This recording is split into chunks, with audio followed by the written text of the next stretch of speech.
I liked it on Facebook. Follow us on Twitter. INSiiGHTS. Yeah. 2 I's in the middle. INSiiGHTS. All right, y'all.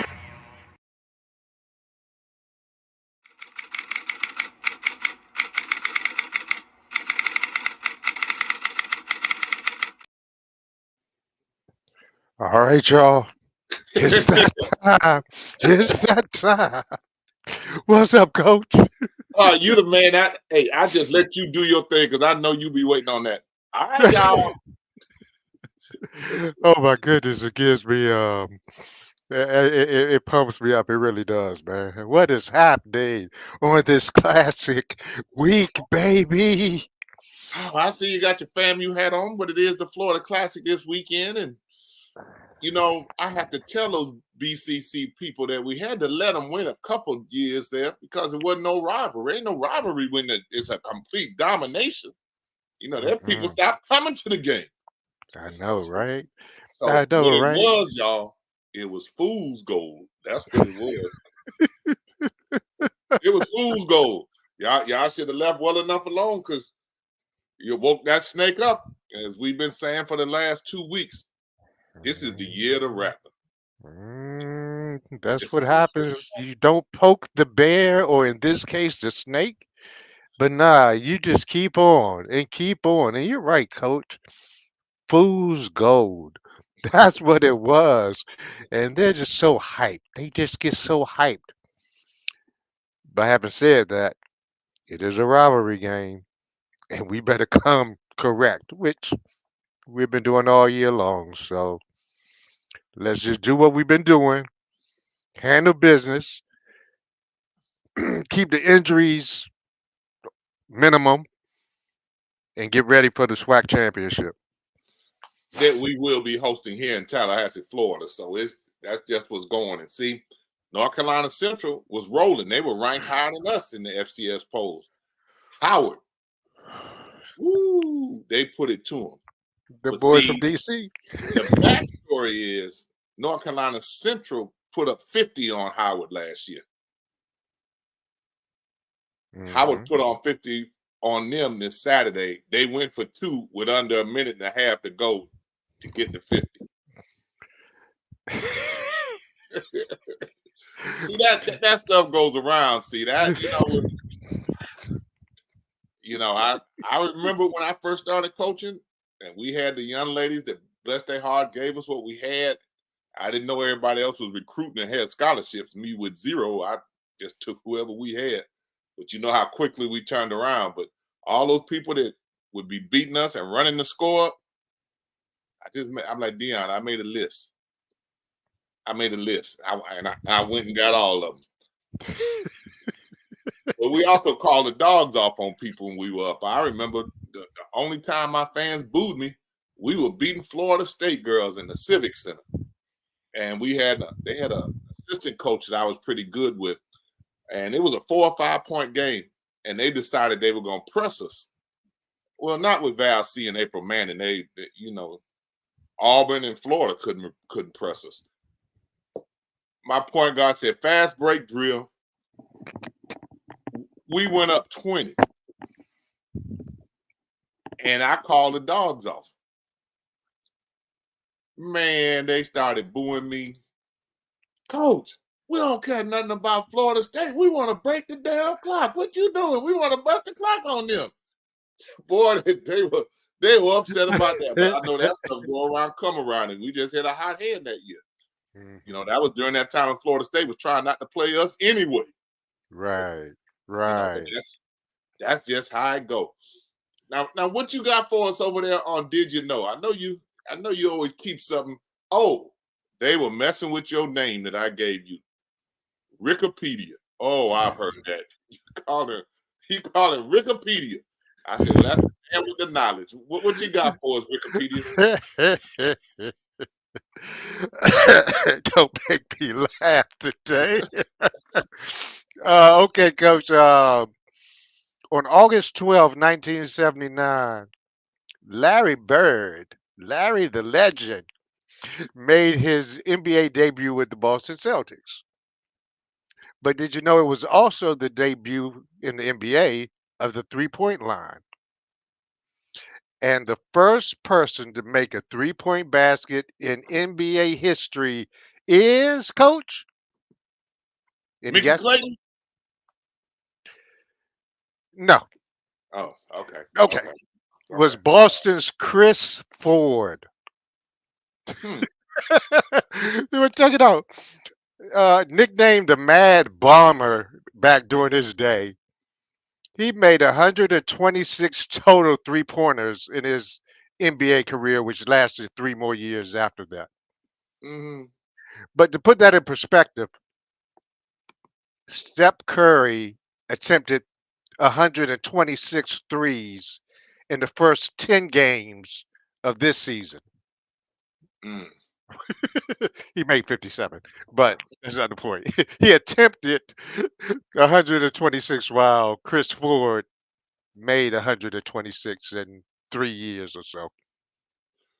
The game Well, is I think that's a great fact. But let me give you a conversation point on that.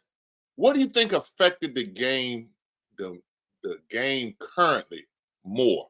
The three-point shot or them taking away the physicality that they used on defense? Which one you think affected the larger change in the NBA?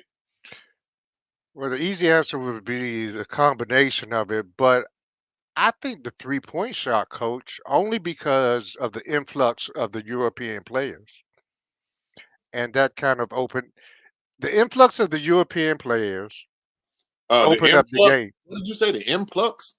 Influx. Okay. Okay. They want to get that Influx. pronunciation good there. Influx, not the influx. Okay. Oh, you ain't gonna get no break because you coughing. Do you think I'm gonna ease up on you today? Nah, not gonna happen.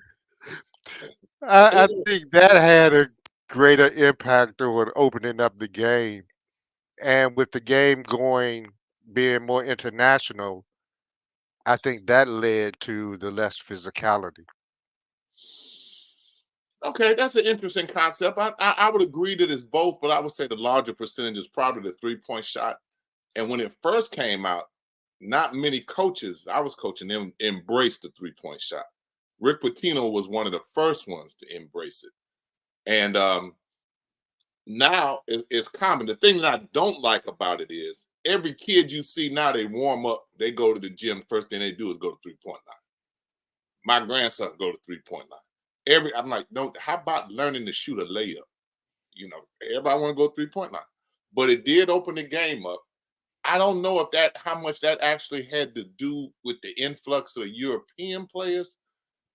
Probably the Dream Team probably had the biggest influence on that in terms of the way they saw those guys on a national stage. And they figured that if they really wanted to play and be like that, they started playing. Now, the other thing that I'm going to ask the Watkins about is that, see, they let those European basketball players, they went pro very early. They were playing professional basketball, sometimes 16, 17 years old over in their leagues. And we know one of the biggest arguments that we've had this past week is about why is it the NFL and the NBA don't allow those students to come in at an earlier age. And somebody said the obvious answer was it had racial overtones. I don't know, maybe, but those were two predominantly Black participating sports. But baseball, tennis, golf, there's no restrictions. They can come in out of high school. Now, baseball has some real interesting rules in terms of when they can draft and out of high school and how many years college. And I'm going to ask them because we got the pros coming on in a minute so we can get some insight that's a little bit above my pay grade, but also I think that'll educate some people. But it was just something on that, Rick. Just something. And thank you for that three-point shot because I thought you were going to tell me Larry Bird was the first one to hit a three-pointer too. That would be too easy. Okay, Wikipedia. And I also told you it was the year of the Browns. Now, yeah, ass laughing? Rick, you don't even have a team. So I don't even want to hear that. You don't even have a team. Okay. Okay. Ravens laughing too right about now. I mean, that's just so brownish. It really is. I mean, you have the greatest win of the year, and now you lose your quarterback for the year. Okay, but that doesn't have the whole year's been like that. We lost the best running back in pro football. Then we lose our all-pro left tackle. Deshaun hadn't played that much anyway. So could that be a story that's being written? That could be a story. Sometimes when you overcome the amount of adversity that we are overcoming, obviously there's some good fortune and some prayers being answered. Even with those things happening, the team is playing together and being able to be successful. So their thought now, I was in shock this morning, but Cleveland Browns talk. They're saying they're not letting Kenny Pickett beat them.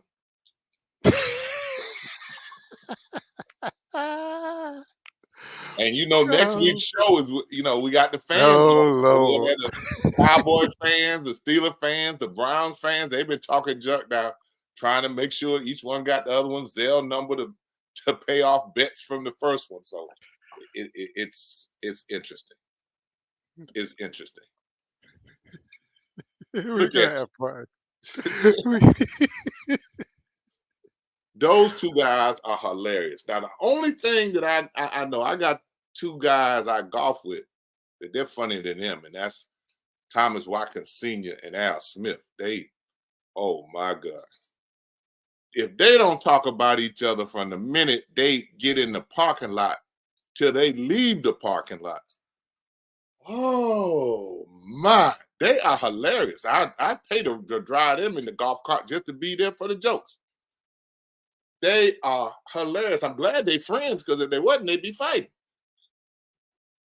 But them two, woo, woo. They're two guys. And Senior, I've been trying to get him on the show and get his son on for the longest. Once he got into that baseball season and the Minnesota Twins near the Cleveland Guardians, and so I didn't really want to talk to him for a minute anyway. I'm all things Cleveland. Yeah. All things Cleveland. But their guys had about as much power at the plate as you did. I mean, even their outfielders couldn't nobody hit it out the infield. They Minnesota brought their outfielders in on the edge of the grass because they couldn't hit it over their head. So it's interesting, but I'm gonna bring them on. I don't know how well you're gonna be able to see Senior. He called me earlier, said he was on the road. So when he called me, I said he gonna call me and tell me he's not gonna be on the show at the 11th hour. I said I can't wait.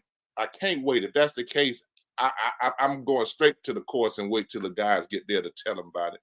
But he said no, Tommy gonna be on. And then I get on. Senior on, Junior not on. So I'm like, you know what? I'm just got to let them flow like they flow, Rick. That's what I just gonna have to do that. But the leader of the family, Tommy Watkins.Sr., Thomas Watkins, he got on his clip there, and his son, Tommy. How y'all doing, young man? Welcome to Mick and Rick. Hey guys. Hey, doing good. Thanks for having me. Yep, doing good. Thank you, Mick. Hey, sorry about being late. I thought it was Zoom, but I had to download StreamYard and my computer was acting up, but I got on there though. I'm not even gonna say anything, because the more I know your dad, all I'm just gonna say is just genetics. Hey, when you do something, sometimes say, "Hey, I got it from my dad. Just let it go." Well, we're glad that you were able to get on. You heard the little comment that we made about the Twins and the Guardians. I still can't get over calling them the Indians, but I got Indians gear. I'm not getting ready to not wear it. I'm gonna wear it. They got to do something before I buy some Guardians. Yeah, I still call them the Guardians. I mean, the Indians too. About half the time, so I got to get used to calling them the Guardians. But we see them a lot, so it should be easy. In the same division, huh? Yeah. But this year we didn't play them as much as we did in the past due to the schedules being reconstructed. We play every team now, and we play our division a little less. But I like the fact. Better? Yeah, I like the fact that we get a chance to see every team. Before we would miss a couple every year, but now we play everyone. I think we'll rotate from going home and away from year to year, but you still get to see every team. Let me ask $1 million question. Even though I think, how did you end up playing baseball? You know, that's. You said I get it from him. See, I was waiting on. See, I served that dunk right up for you. I just served it up for you. Yeah, so like my dad used to play, so I think I followed in his footsteps just by playing when I was a little kid, man, and I think I fell in love with it the first time I put on a glove, or I guess you could say a cup, either one of them. But ever since I was a little one, though. How'd you get him started? You just you just took him with you, and he ended up liking it, or that was your plan the whole time? No, I wasn't gonna try to force him to do anything. He would be at the ball games when I was playing, and he would have his little bat, and all the guys on the team would be, throwing him batting practice, and he hitting, and they said, "Wow, I see something there," Uh-huh. And he just fell in love with the game, and that's all he wanted to do. Well, let's go back a little further. How'd you end up playing baseball? Well, back in the day, they used to have teams from all over the state of Florida that they used to come and play in the different cities, and I used to go out to the rec center when I was young, and I saw all the people out there, and I said, "Wow, this is what I want to do." Well, let me go back a little further. My grandmother and grandfather, they are from Cairo, Georgia, and my mother always my mother always told us that we were related to Jackie Robinson. We haven't been able to, substantiate that yet, but that's what we were always told. And I believe my mom, so we happened. But, I fell in love with baseball at an early age, and, just stuck with it in high school, college, and, and pro. Well, if your mom told you you were related to Jackie Robinson, she might know something you don't know. Exactly. There's always something these parents and grandparents start talking about, you be like, huh? And if you didn't catch it, you out of gas. That's right. One of the things that we've had discussions about the very first show that we ever did, we had FAMU baseball coach Jamie Shoup on, and we talked about lack of minorities in baseball. What do y'all attribute that to? That we don't get as many minorities in the sport of baseball? Well, me personally, I think for one, there's not a lot of scholarships in baseball. So that's one thing that I think contributes to not a lot of, African Americans playing. And also, I don't know, I think basketball it's kind of exciting to most people. And if you sit down and watch a baseball, it's not so, you know what I mean? It's kind of slow. I like the changes they made to the game this past year. The game's a lot faster.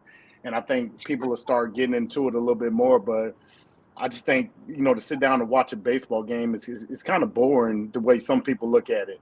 If you're a baseball fan, you look at it a little different, where every pitch is like something happening. It's the pitch within a pitch, and it's a game within a game, and it's just going back and forth like a little cat and mouse game with the pitchers and hitters. And like we think that's fun, but like I said, when a lot of people watching, they don't think, it's kind of boring to them. And you hit a home run, and you get excited about it, you celebrate about it. People get mad at you, they hit you. You know what I mean? They don't do it as much as they do it, and they used to do it. But that's another thing. People don't want you to get too excited in baseball, but like I say, football and basketball is just a lot more exciting, and you can let your emotions show a little bit more, I think. Yeah, Okay. that's what I was gonna say too, Tommy. In high school and college and football and basketball, there are a lot more fans, than at baseball games. So I think that's why they gravitate to basketball and football. And the fact, no please. scholarships, Go no ahead. scholarship, not a lot of scholarships in baseball. I think that's another thing. Well, I think there's a little bit there's more longevity in baseball. I think that you could play without hurting yourself as much as you can in football. And I remember we had a guy on the basketball team that played baseball as well. And one time the guys were fussing on the baseball team about the running they had to do after practice. So my point guard asked him how far did they have to run, and they told him the center field and back. He said, "Man, if y'all don't get over here and run the center field and back one time and we done, y'all better come on, because in basketball we be running for a long time. Y'all better come on." Yeah, especially when the season starts. There's not a lot of conditioning in baseball. Most the pitchers usually do the most running, especially after the starters. After they start, they usually get out there and run a little bit to flush your legs, flush your arm. Wow, I wouldn't have thought that. I wouldn't have thought the pitchers run like that. Rick, didn't you have a baseball career one time? Yeah, it ended real quick when I couldn't hit a 3-2 curveball. So I tried to write about people who could hit 3-2 curveballs. But tell me this: when you see other minorities, do you guys gravitate toward each other, either from the other team, and talk about what can you do to maybe get more minorities excited about this beautiful sport? Yeah, I think we do. You see guys on the other teams, or guys that's been in the league. I got a chance to meet CC Sabathia again. He was in town for the in the playoff game, and I made it a point to try to to talk to him and to meet him. I didn't know if he remembered me the first time I met him, but yeah, we definitely do connect with each other. We talk about trying to grow the game, but I just think just letting people see us out there. I started growing my hair. One reason I was always told I couldn't, so you had to look a certain way, and we got some new people in our organization at the top. And one day I asked them if I can grow my hair, and it's like, what do you mean? I was just like, in the past, I felt like it was a rule, or I would get looked down on for having long hair. And it was like, no, you can do what you want, So I started growing my hair, and I felt like if people could see me, with my hair, maybe it is inspire somebody that looked like me to want to pursue baseball. Wow. And we had an issue with one of the schools in Southern Georgia, one of the colleges, about one of the players having braided hair, and they ended up putting him off the team. That's crazy. It's crazy to think that people still do that and think like that, but it's real, and that's why I kind of asked for permission to do it before I did it. Well, Senior, let me ask you a question. One of the things that all the guys at the course talk about is your relationship with your sons. And being a dad, I didn't have sons, I had daughters, but the fact, fathers' involvement with their children and being a part, with you and the structure that you have, you and your wife, and what you did has been so admirable and commendable. What are some of the things that you were adamant about in terms of developing that relationship with them? Making sure that they got their homework, always being there for them whenever they, when I couldn't, my wife would, take them, to games when I had to work. But just made sure that, they were on time, and it just carried on, from there. Now, Rick, he just makes that sound so simple, doesn't he?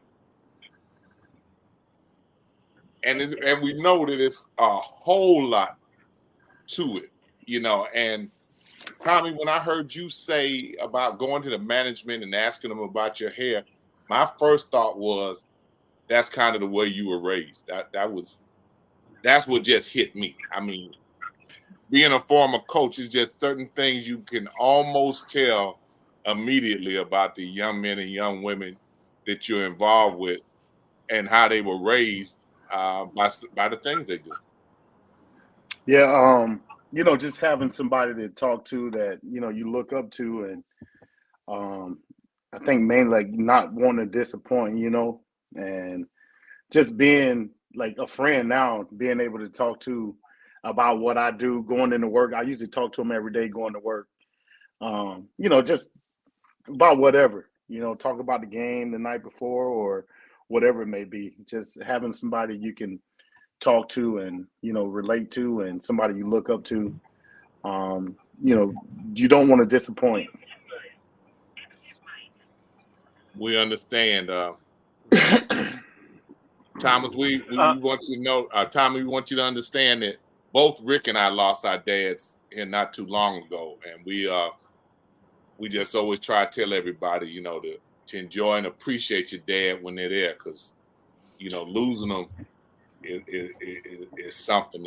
And as you lose part of your family, you never really know what people are going through until you go through it, And I just love seeing the relationships, because, dads get such a bad knock in terms of being around and being supportive, that when we have dads who are there for their kids, that, we kind of want to highlight and feature that.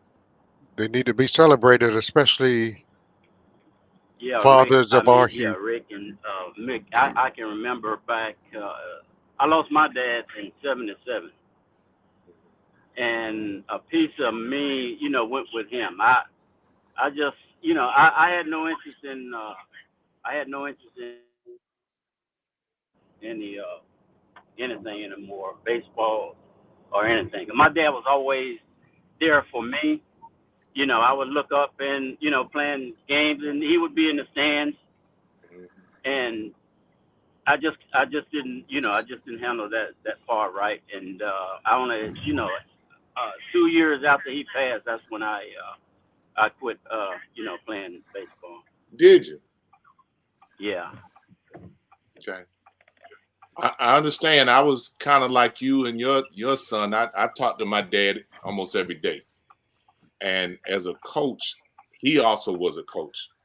And all summer, we would spend time going over every game tape, breaking everything down.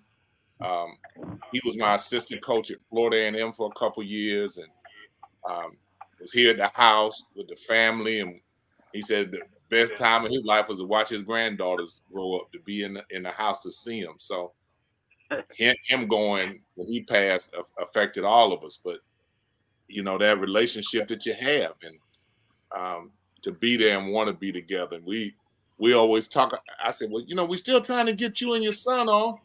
Al Smith said, well, you ain't got to worry. We on hole 1. He gonna get by the time we get to 9, he been to talk to all of them. Hey, hey, you talking about how they be going at it? I called him one day and we just talking. You know, they on the course, they riding, and Mr. Al said, "All right, now you better time to get off the phone. Let's go." They were trying to concentrate, and he didn't get off the phone right away. Mr. Al, he said it again. "All right, now time to get up." They definitely be going at it, don't they? Oh, that'd be hilarious. And don't let and then Rick, they bet such big money. You know, they'll be passing that $4 bet back and forth for weeks. You got my money? Yeah, I'm sitting here watching. They'll pull out 4 ones. Well, you hold it for a little while. I'm gonna get it back from you. Rick, $4 now. They going at it about $4. It's the usual bet, coach. The usual bet, yeah. Y'all know what it is. Yeah. And then I will say it. I'm saying it on the air. I say, I don't know what he did to have such a great group of kids like that and a wife like he got. He said she's great. I don't know what he did to deserve her. They're great. They're great. I don't know what he did to deserve her. I said, Al, you don't give him a break. They said, oh no. He said, but that's true. And he said, you think we knew each other 20 years? We just met a few years ago. That's correct. Wow. He said, that's correct. Yeah. And you know, it's funny. I was at the golf course, and you know, I was playing. I saw a group of guys there, you know, just talking, and they asked me if I would, you know, play with them. And you know how when you don't know people, and you just sit back and you just listen and you just watch them, right? Mm-hmm. Well, I went home and I told my wife, I said, you know what? I met a good guy today, you know? Uh-huh. And it's been that way ever since with Al and myself. You know, I could just tell he was just a good guy. Well, don't say that too loud. You make me question your judgment when you say that about Al. You make me question your judgment. But gentlemen, I know that you have some things that you have on your schedule you wanted to do, and I see you seniors, you know, still trying to get to your destination. We appreciate you taking that time, and you know, both of you in baseball, and there's just so many different things that you could give us knowledge on, and we want to get you back, especially when we can get Senior. He ain't in the dark, and all we see is the light shining. We can get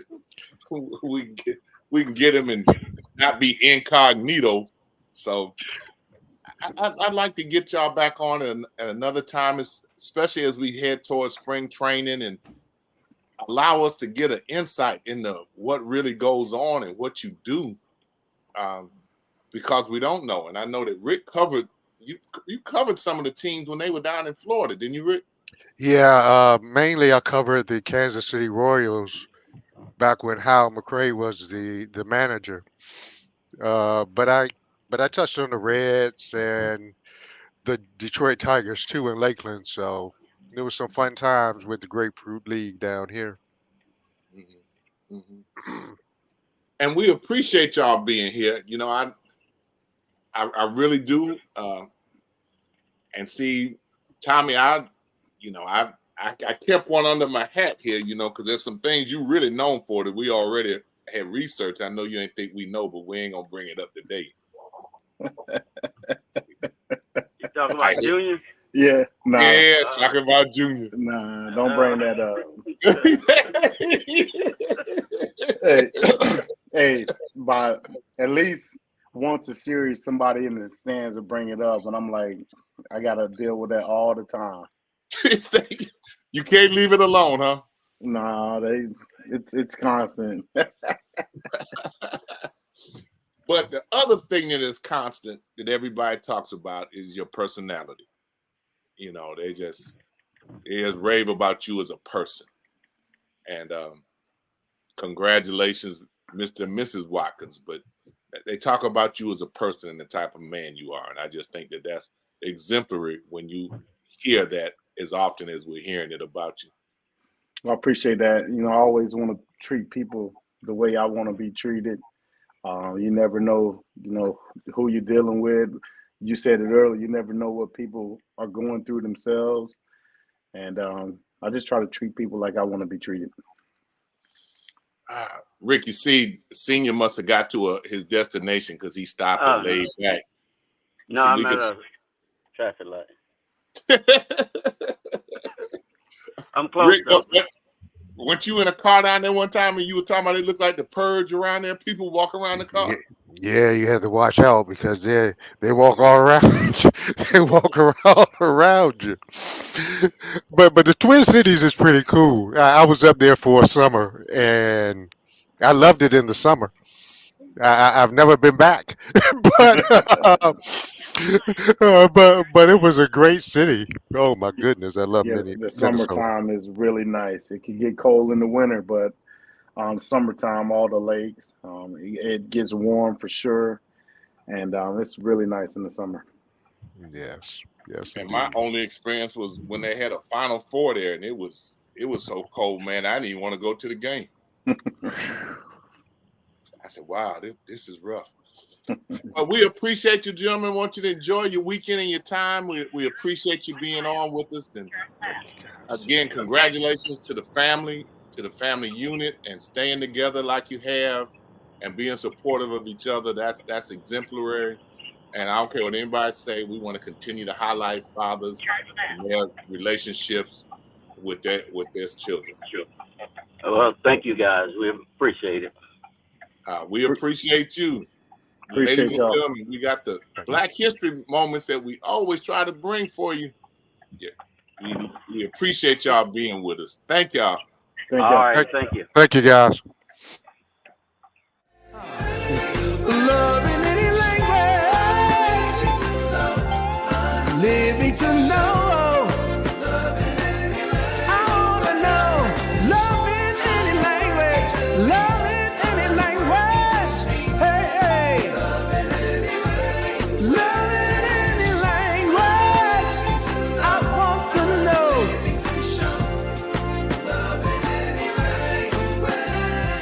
We can't counterfeit love. No, it's got to be real.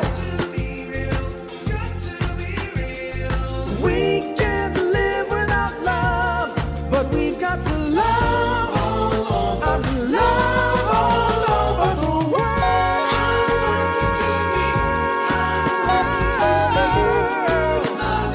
Hey, hey, all over the world.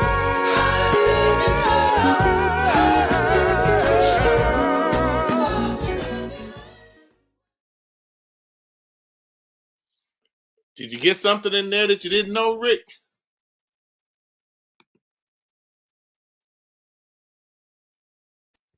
Shaw University offering degrees to the freedmen. I didn't. The first school in North Carolina. I did not know that. That's big. That was big. It was, and Shaw promotes that a lot, rightfully so. Rightfully so. And you see, as Kappas, we still recognize the Qs and their birth date. We understand that each one of the Divine Nine has a special place, and we have we could be competitive, but we still have a respect for each other. Yeah, I mean they can be petty, but we're not going to do that. We we rise above. I'm Okay, joking. I'm joking. I'm joking. My Divine Nine brothers, my 1911 brothers. I'm joking.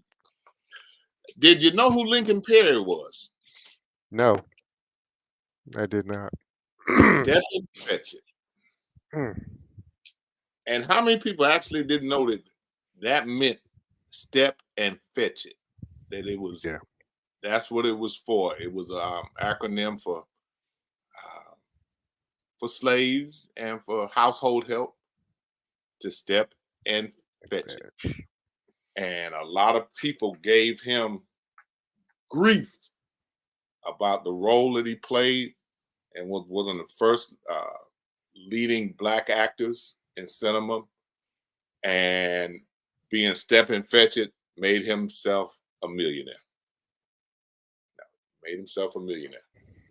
But that's always an interesting fact as you look into some of the things that go on in Black history that we are just really, really committed to try to make sure we educate you.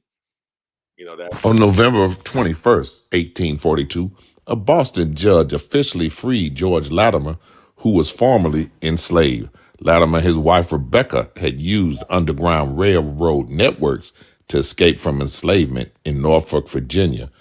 According to the Virginia Waterways and the Underground Railroad by historian Cassandra Newby Alexander of Norfolk State, Rebecca was pregnant when they escaped and wanted her children to be born free.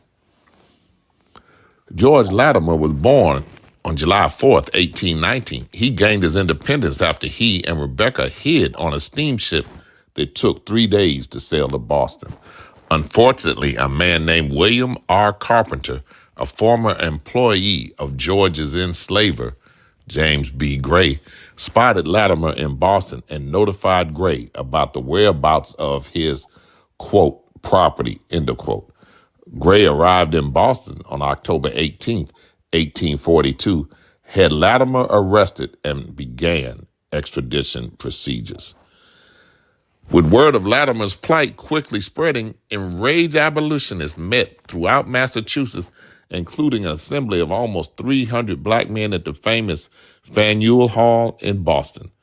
Pressure mounted. The local sheriff notified Gray that he would no longer hold fugitives from slavery in his jail, and Latimer's lawyers raised $400 to purchase Latimer's freedom from Gray.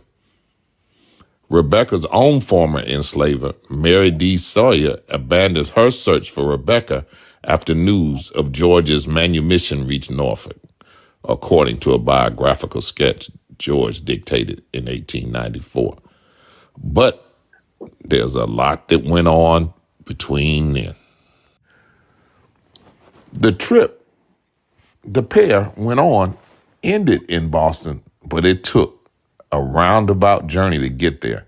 They hid beneath the deck of a northbound ship that took them to Baltimore.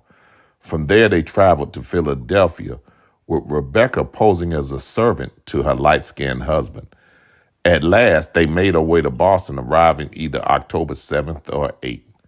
James Gray had offered a reward of $25 if Latimer was captured in Virginia, and $50 plus expenses as he was captured outside Virginia.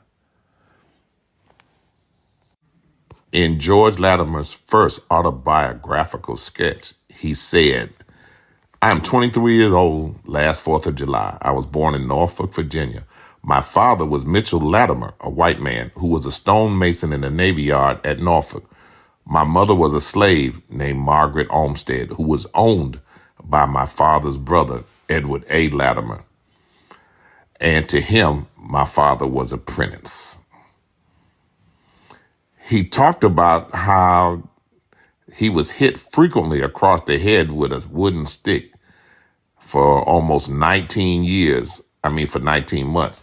He said he had good bedding, but only 2 meals a day. That is breakfast at 12 and dinner at night, sometimes at 9 o'clock. He said during those 14 months, he was arrested by the sheriff for a debt of his master. He was put in jail and stayed there 2 weeks.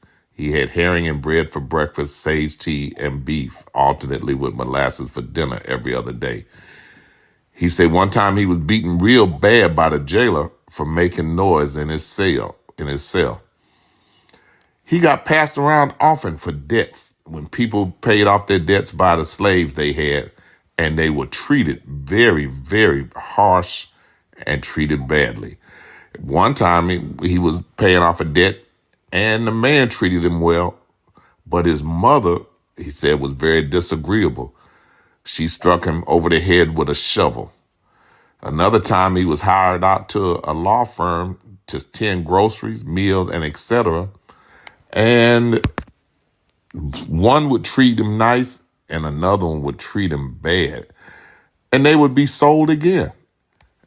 They talked about he was beat in the head several times for not going to the store enough, for not responding quick enough, and be beat with a stick across his arm or back 15 or 20 times. And they talk about how he ran away and they would caught, and then put him up for auction. So all of these things are what led up to George deciding it was time for him to get away. And he and his wife did not want to bring their children up in this environment.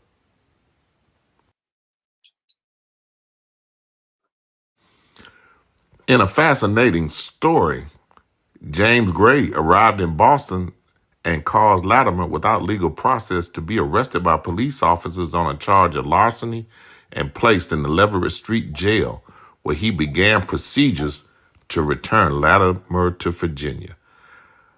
But a lot of people did not support what was going on. Free blacks were not simply bystanders to the affair, as they spoke up and showed empathy for Latimer when, a day after his arrest, nearly 300 black men assembled around the courthouse to prevent the slave from being moved out of the city until word was pledged that Mr. Gray would take no steps not authorized by law. They tried to get him to say that he would go back. In fact, they said that Latimer said that. When asked about it, he said, "No, never. I would rather die than go back." Gray had just been there trying to get me to say I would go back willingly. I turned my back on him and would not speak to him.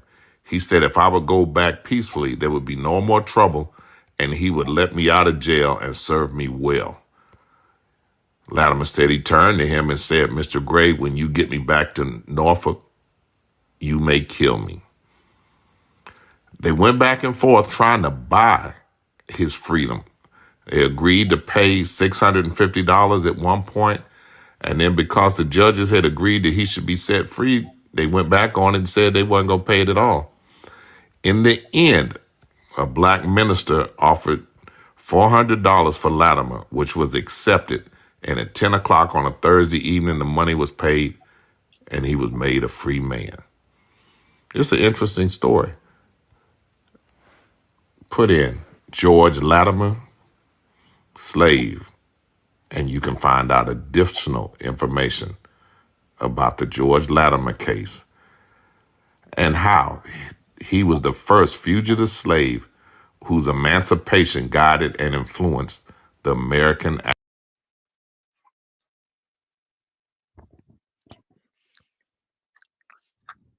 What made you choose him, Coach?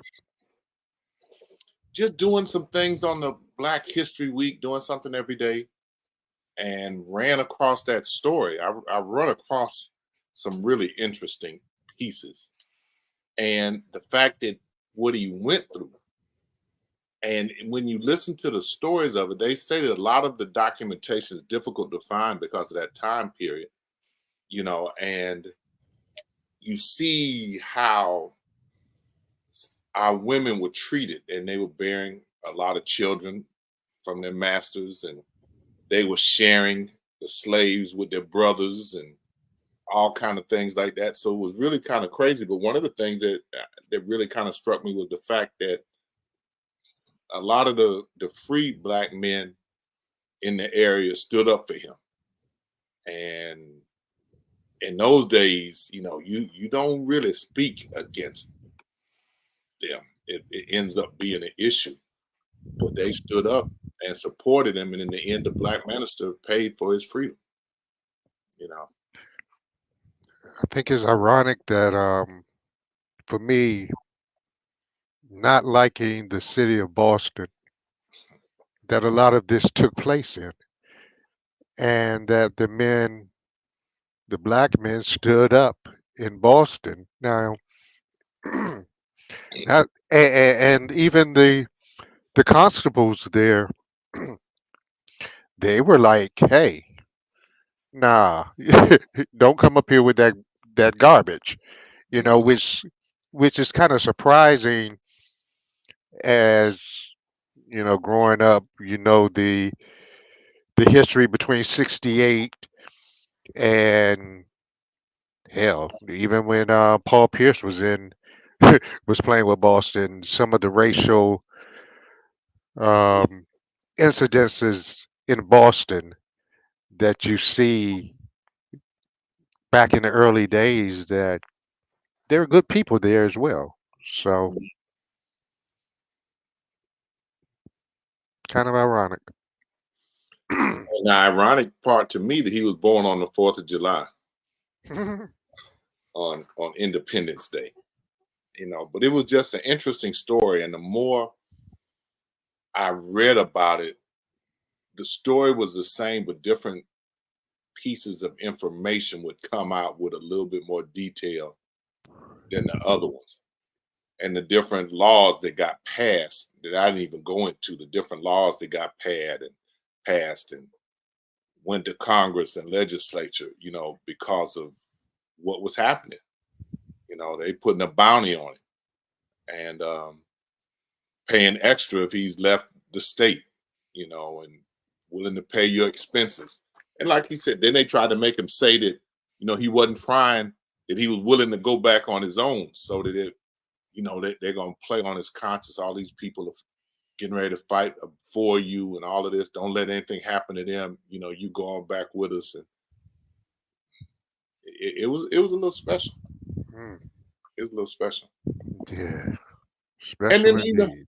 that is that side of me too that continues as we talked about parents. My dad taught Black history, and it's always kind of been some things. We have so much information on it that what we're doing is using our platform to get some of it out, especially since it's so negative, to be able to spread some of this history.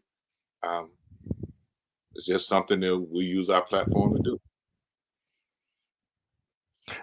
And if people want to know more about uh folks, you want to know more about it, where's my phone? Where's my phone?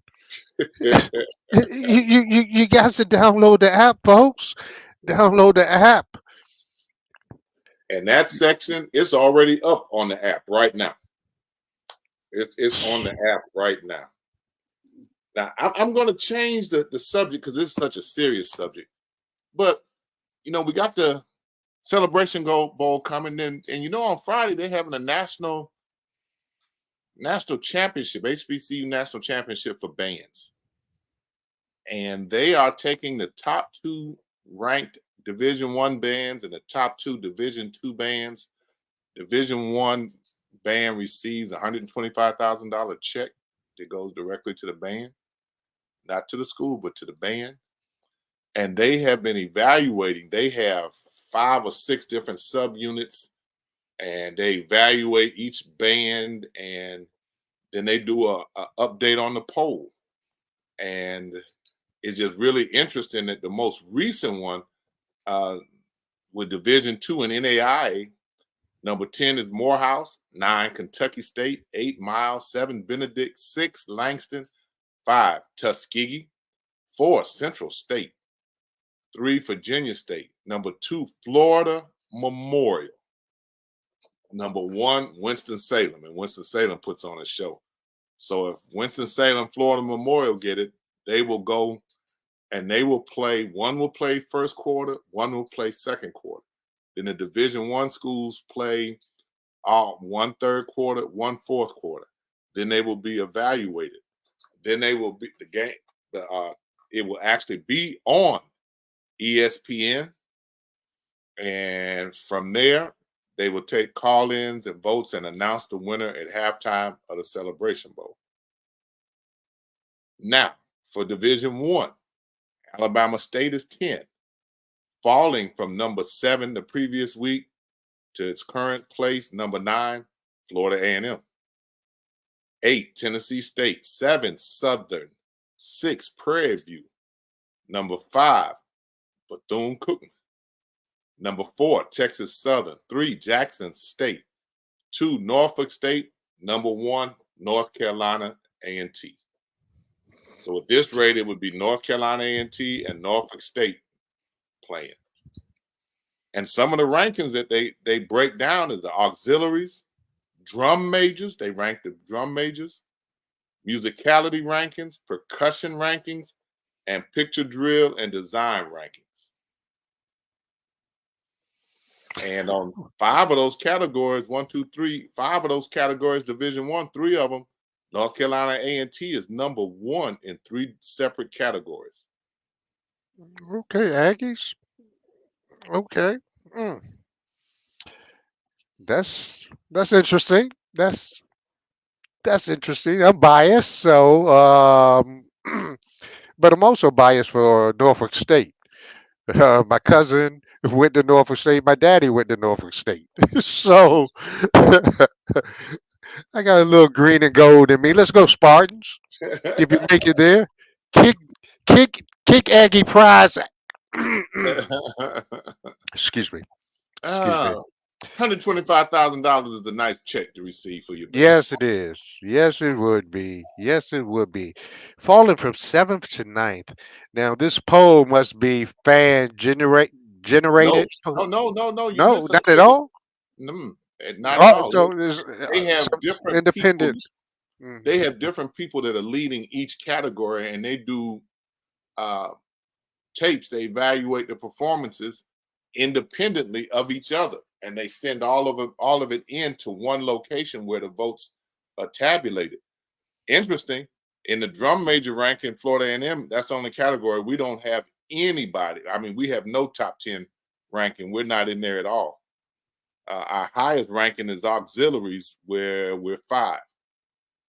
But the rest of them, I had thought it was something that was vote your school in and all of that. They said, no, it's not a popularity contest. It's not a battle of the bands. And in fact, Dr. White is on the committee and talked about a little bit on the show, but he didn't go into it deeply. We actually tried to have somebody on from the committee, and we weren't able to pull it off in time, but we actually tried to get somebody on that would take some time and explain it, because this thing is extremely thorough. You know, it's extremely thorough. And after they do it this first time, I mean, and a lot of it, they give feedback to the professors in terms of how their schools were ranked in different areas, so that they can go back and enhance it. You know, they'll get national championship rings for the band. So this it's going to be a game changer. It's going That's to be a cool. game. That's cool. You know, it's going to be very, very interesting. Mhm. Very interesting. And don't forget, Monday we had